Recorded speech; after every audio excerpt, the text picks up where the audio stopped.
Salutare! Avem de scos senzorul ăsta care comandă wireless o centrală.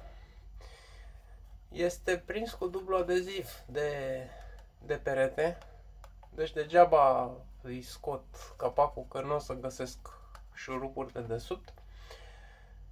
Și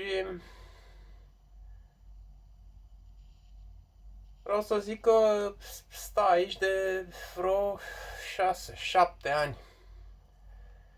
Bine, aș putea să trag de el, să-l scot, dar există șansa să-i sparg partea din spate a carcasei sau chiar partea asta din față.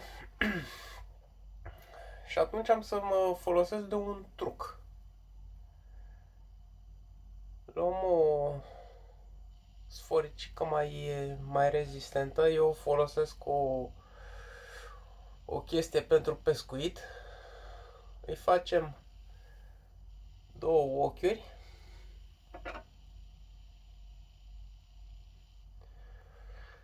Lungimea ei este de vreo 30 de centimetri, dar mă rog. Și am să trec pe aici pe sub fire. O să mă duc cu ea.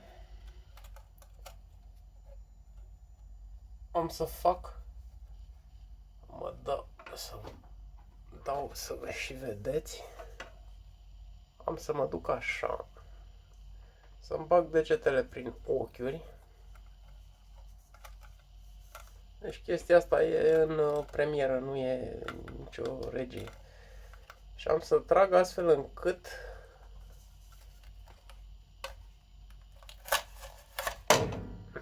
pac! Și a căzut. Ța, pac, și ursul cade. Și aici avem comenzile, să mă uit. Nu prea văd bine. Deci, unul este contactul, face contact între doi pini și pornește sau oprește centrala, iar aici e alimentarea sau invers. În fine, trebuie să-l schimb, dar am vrut să vă arăt cum se poate scoate. Mulțumesc pentru vizionare!